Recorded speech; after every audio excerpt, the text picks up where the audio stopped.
Hello friends, आज की ताजा खबरों में आप सभी का स्वागत है। झारखंड की तमाम छोटी बड़ी खबर इस वीडियो में देखने को मिलेगी। सबसे पहले बड़ी खबर, झारखंड बोर्ड के मैट्रिक और इंटर की परीक्षा मार्च में होगी शुरू। एक बड़ी खबर की झारखंड में जैक बोर्ड की मैट्रिक और इंटर की परीक्षाएं 9 मार्च से शुरू होगी। दोनों परीक्षाएं 26 मार्च तक चलेगी। सोमवार को झारखंड एकेडमिक काउंसिल की हुई बैठक पर इस पर मुहर लगाई गई है। अगले सप्ताह परीक्षा का शेड्यूल जारी कर दिया जाएगा और मैट्रिक इंटर के परीक्षार्थियों को परीक्षा से पहले शपथ पत्र देना पड़ सकता है। वहीं मार्च के अंत तक मैट्रिक इंटर की परीक्षा समाप्त होने के बाद अप्रैल में 8वीं 9वीं और 11वीं की परीक्षा ली जाएगी और मैट्रिक का मॉडल प्रश्न पत्र जारी कर दिया गया है। और इंटर की परीक्षा में बिना प्रैक्टिकल वाले विषय में सबसे ज्यादा 59 सवाल पूछे जाएंगे। ये सवाल उन सभी विषयों में होंगे जिसकी लिखित परीक्षा 100 अंकों की होगी। वहीं 80 अंक वाले लिखित परीक्षा में 46 प्रश्न, जबकि 70 अंक की लिखित परीक्षा वाले विषयों में 41 प्रश्न पूछे जाएंगे। इसी के साथ ही अगली बड़ी खबर, देश में पहले चरण के लिए वैक्सीन तैयार। एक बड़ी खबर की कोरोना टीके को मंजूरी मिलने के बाद सरकार ने टीकाकरण की तैयारी भी तेज कर दी है। नीति आयोग के सदस्य वी.के. पाल ने सोमवार को कहा है कि पहले चरण में टीकाकरण करने के लिए देश में टीके का पर्याप्त भंडार उपलब्ध है। जल्द ही टीकाकरण की तारीखों का ऐलान किया जाएगा। साथ ही प्रधानमंत्री ने कहा है कि कोरोना वायरस के खिलाफ दुनिया का सबसे बड़ा टीकाकरण अभियान शुरू होने वाला है। इससे माना जा रहा है कि अगले कुछ दिनों में टीकाकरण अभियान की शुरुआत हो सकती है। और वहीं दूसरी तरफ देश में कोरोना के नए स्वरूप से अब तक 38 लोग संक्रमित हो चुके हैं। बताते चले कि इधर कोरोना संक्रमण फैलने के बाद बीमारी और लॉकडाउन के कारण झारखंड में उपजी परिस्थितियों में राज्य सरकार की आपदा प्रबंधन विभाग ने अब तक 59.09 करोड़ रुपए खर्च किए हैं। इसी के साथ ही अगली बड़ी खबर, झारखंड में अगले 3 दिन तक धुंध के साथ छाए रहेगा बादल। झारखंड में ठंड धीरे धीरे चरम पर होगी। खासकर अगले 3 दिन मौसम का मिजाज बदलेगा। 5 और 6 जनवरी को झारखंड के कई इलाकों में आंशिक रूप से बादल छाए रहेंगे। वहीं धुंध भी रहेगा। हालांकि तापमान में उतार चढ़ाव जारी रहने के बावजूद राज्य में अगले कुछ दिनों तक शीतलहर नहीं चलेगी। मौसम को देखते हुए लोगों को सतर्क रहने की सलाह दी जा रही है और 6 जनवरी के बाद मौसम साफ रहेगा। दिन में धूप खिली रहेगी। इसी के साथ ही अगली बड़ी खबर, वादों को भूल गई हेमंत सरकार। एक बड़ी खबर की राज्य के पारा शिक्षक राज्य सरकार के खिलाफ आंदोलन करेंगे और पारा शिक्षकों ने कहा है कि वर्तमान सरकार पारा शिक्षकों के साथ किए गए वादे को भूल गई है। सरकार ने घोषणा किए थे कि सरकार बनते ही 3 महीने के अंदर सभी पारा शिक्षकों को अस्थायी कर दिया जाएगा, मगर 1 साल बीत जाने के बाद भी राज्य के वर्तमान सरकार पारा शिक्षकों पर कोई ध्यान नहीं दिया है। और वहीं पारा शिक्षकों ने हेमंत सरकार से अपने पूर्व घोषित वादों को जल्द से जल्द पूरा करने की मांग कर रहे हैं। साथ ही प्रस्तावित नियमावली 67,000 पारा शिक्षकों के हित में पारित करने की मांग कर रहे हैं। इसी के साथ ही अगली बड़ी खबर, सम्मान निधि योजना से जुड़ेंगे 6 लाख और किसान। एक राहत भरी खबर की, प्रधानमंत्री किसान सम्मान निधि योजना से झारखंड के 6 लाख और किसानों को जोड़ा जाएगा। कृषि मंत्री बादल पत्रलेख ने विभाग को इस संबंध में निर्देश दे दिए हैं और उन्होंने बताया है कि राज्य के 38 लाख किसानों तक इस योजना का लाभ पहुंचाने का लक्ष्य रखा गया है, जिसे जल्द पूरा किया जाएगा। इसी के साथ ही अगली बड़ी खबर, बैठक बेनतीजा, अब 8 को होगी वार्ता। तीनों कृषि कानून को लेकर के केंद्र सरकार और किसान संगठनों के बीच सोमवार को 7वीं वार्ता बैठक भी विफल रही। कोई बात नहीं बन सकी। किसान संगठन तीनों कानूनों को रद्द करने की मांग पर अड़े रहे। वहीं सरकार न्यूनतम समर्थन मूल्य पर चर्चा करने पर जोर देती रही और दोनों पक्षों के बीच अगली बैठक 8 जनवरी को निर्धारित की गई है। इसी के साथ ही अगली बड़ी खबर, झारखंड में जल्द शुरू होगा ई चालान सिस्टम। एक बड़ी खबर की, राज्य में ट्रैफिक नियम के उल्लंघन करने वालों के लिए नया ई चालान सिस्टम लागू किया जाएगा। राजधानी रांची से इसकी शुरुआत होगी। इसके बाद ये व्यवस्था चरणबद्ध तरीके से राज्य के बाकी हिस्सों में लागू कर दी जाएगी। परिवहन विभाग ने ई चालान सिस्टम लागू करने के लिए राजधानी के सभी चौक चौराहों पर उच्च तकनीकी मानक से युक्त मशीनें दी है और किसी भी व्यक्ति के द्वारा नियम का पालन नहीं करने पर इस मशीन से ई चालान जनरेट किया जाएगा। इसी के साथ ही अगली बड़ी खबर, 6 से खुल जाएंगे अधिकांश निजी स्कूल।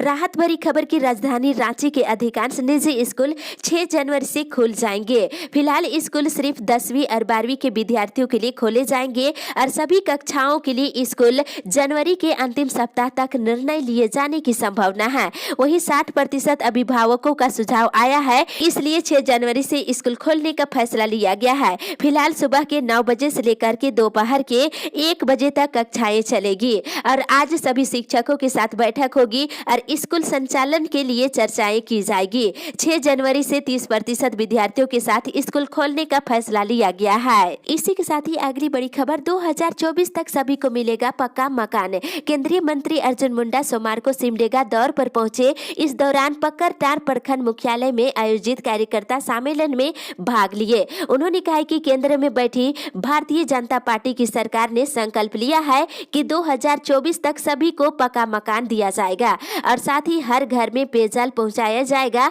उन्होंने कहा है कि हमारी सरकार ग्रामीणों की समस्या को दूर करने और सुविधा उपलब्ध कराने के लिए हर संभव प्रयास कर रही है। इसी के साथ ही अगली बड़ी खबर, एक तरफ कोरोना के नए स्वरूप तो दूसरी तरफ बर्ड फ्लू को लेकर के किया गया सतर्क। पशुपालन विभाग ने देश के कई राज्यों में फैले बर्ड फ्लू को लेकर के जिलों को सतर्क कर दिया है। राजस्थान और मध्य प्रदेश में फैले बर्ड फ्लू के मद्देनजर ऐसा किया गया है। भारत सरकार ने राज्य सरकार को बर्ड फ्लू के मद्देनजर एहतियात बरतने का आदेश दिया है। सोमवार को पशुपालन विभाग ने पशु स्वास्थ्य और उत्पादन संस्थान को पूरे प्रकरण पर नजर रखने को कहा गया है और विभागीय अधिकारियों ने बताया है कि अभी राज्य में किसी भी पक्षी में बर्ड फ्लू के लक्षण नहीं मिले हैं। अगली बड़ी खबर, कल से 3 पैसेंजर ट्रेनों का परिचालन। राहत भरी खबर की यात्रियों की सुविधा के लिए 6 जनवरी से 3 मेमू पैसेंजर ट्रेनों का परिचालन किया जाएगा।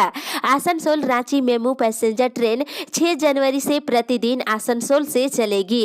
रांची आसनसोल मेमू पैसेंजर 6 जनवरी से प्रतिदिन रांची से चलेगी और साथ ही इधर आसनसोल बोकारो मेमू पैसेंजर 6 जनवरी से प्रतिदिन आसनसोल से चलेगी और बोकारो आसनसोल मेमू पैसेंजर 7 जनवरी से प्रतिदिन बोकारो से चलेगी और हटिया मेमू पैसेंजर ट्रेन 6 जनवरी से प्रतिदिन वर्धमान से चलेगी और हटिया वर्धमान मेमू पैसेंजर 6 जनवरी से प्रतिदिन हटिया से चलेगी। इसी के साथ ही अगली बड़ी खबर, पंचायती राज संस्थाओं के विघटन को लेकर के पत्र जारी। राज्य में त्रिस्तरीय पंचायती राज संस्थाओं को विघटन करने से संबंधित पत्र जारी होना शुरू हो गया है। जहां जिस तिथि को पहली बैठक हुई थी उसी तिथि के बाद से कार्यकाल समाप्त हो जा रही है। इस तरह वहां पंचायती राज संस्था स्वतः विघटित हो जाएगी। इसके बाद निर्वाचित पदाधिकारी के कार्य और अनुशंसा वैधानिक रूप से मान्य नहीं होगा। इससे संबंधित पत्र उपायुक्त के द्वारा जारी की जा रही है। फिलहाल धनबाद, गिरिडीह, पूर्वी सिंहभूम, गोड्डा और हजारीबाग के केराडरी के लिए संबंधित उपायुक्तों ने पत्र जारी कर दिया है। जल्द ही अन्य जिलों के लिए जारी की जाएगी। इसी के साथ ही अगली बड़ी खबर, सेवा विस्तार की उम्मीद में 7 दिनों से धरने पर है संविदा कर्मी। 14वें वित्त आयोग की निधि से पंचायतों के कार्यों के लिए संविदा पर रखे गए कर्मी सेवा विस्तार की मांग को लेकर सरकार के फैसले का इंतजार कर रहे हैं। 7 दिनों से खुले आसमान के नीचे बिरसा चौक पर धरना प्रदर्शन कर रहे हैं और कुछ कर्मी अनिश्चितकालीन भूख हड़ताल पर भी चले गए हैं। और साथ ही बता दें, कर्मियों ने बताया है कि बड़ी संख्या में कर्मियों का मानदेय भी लंबित है।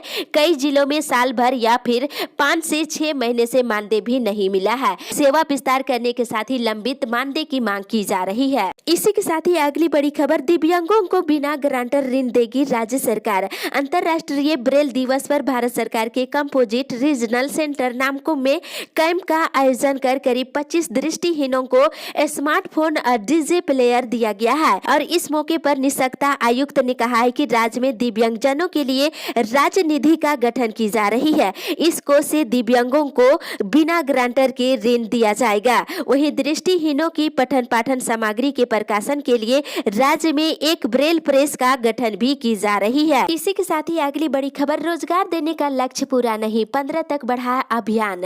मनरेगा से रोजगार देने का लक्ष्य 31 दिसंबर तक पूरा नहीं हो सका है। 23 अक्टूबर से 31 दिसंबर तक चले इस अभियान में लक्ष्य की तुलना में 70% की उपलब्धि हासिल हुई है। ऐसे में ग्रामीण विकास विभाग ने इस अभियान को 15 जनवरी तक के लिए बढ़ा दिया है। आपको बता दें, इधर रामगढ़, बोकारो, पूर्वी सिंहभूम, धनबाद, रांची और पश्चिमी सिंहभूम और साहेबगंज की स्थिति अच्छी नहीं रही है। रोजगार सृजन में ये जिले काफी पीछे रह गए हैं। रोजगार के लक्ष्य को हासिल करने को लेकर के निर्देश दिया गया है। इसी के साथ ही अगली बड़ी खबर, सिर नहीं मिला, सूचना देने वालों को मिलेगा 25,000 रुपये इनाम।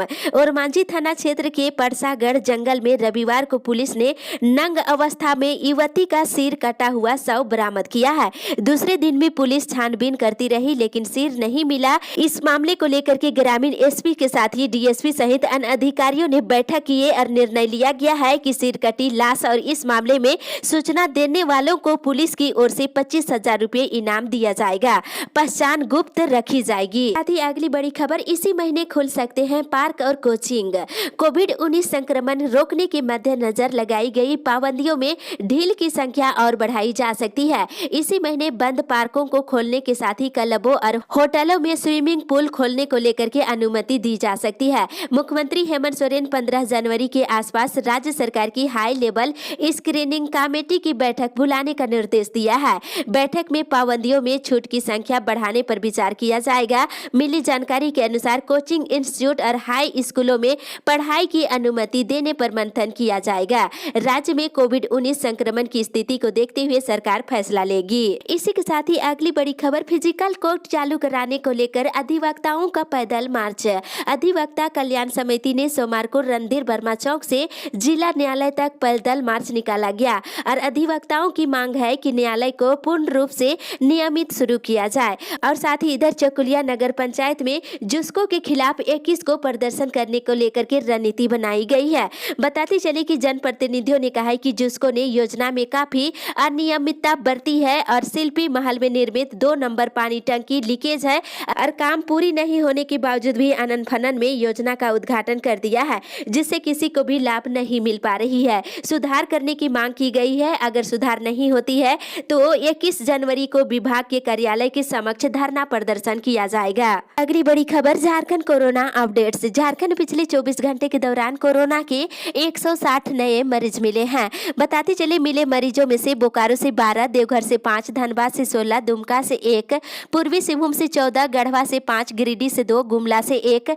हजारीबाग से 2, कोडरमा से 2, लातेहार से 3, पलामू से 8, रामगढ़ से 3, रांची से 81 और साहेबगंज जिले से 1 और सरायकेला और सिमडेगा जिले से 2 नए मरीज मिले हैं। इसके साथ ही राज्य में कोरोना मरीजों की संख्या बढ़कर के 1,15,689 हो गई है और पिछले 24 घंटे के दौरान कोरोना से रांची जिले में 1 मरीज की मौत हो गई है। इसी के साथ ही अगली बड़ी खबर, कुपोषण उन्मूलन के लिए 1000 दिनों तक चलेगा कार्यक्रम। एनीमिया कुपोषण उन्मूलन के लिए विशेष कार्यक्रम का संचालन स्वास्थ्य विभाग और शिक्षा विभाग, ग्रामीण विकास विभाग और समाज कल्याण के सामंजस्य से 1000 दिनों तक कार्यक्रम चलाया जाएगा। झारखंड राज्य के मुख्य सचिव सुखदेव सिंह की अध्यक्षता में सोमवार को एनीमिया मुक्त भारत कार्यक्रम के सुदृढ़ करने के लिए नीति आयोग के द्वारा प्रारंभ किए जा रहे विशेष कार्यक्रम के क्रियान्वयन से संबंधित वीडियो कॉन्फ्रेंसिंग के माध्यम से हुई बैठक में ये जानकारी दिए गए हैं और एनीमिया और कुपोषण की दर में कमी लाने के लिए दीदी बाड़ी कार्यक्रमों को बढ़ावा दिया जाएगा। इसी के साथ ही अगली बड़ी खबर, जेईई एडवांस के लिए पात्रता मानकों की घोषणा।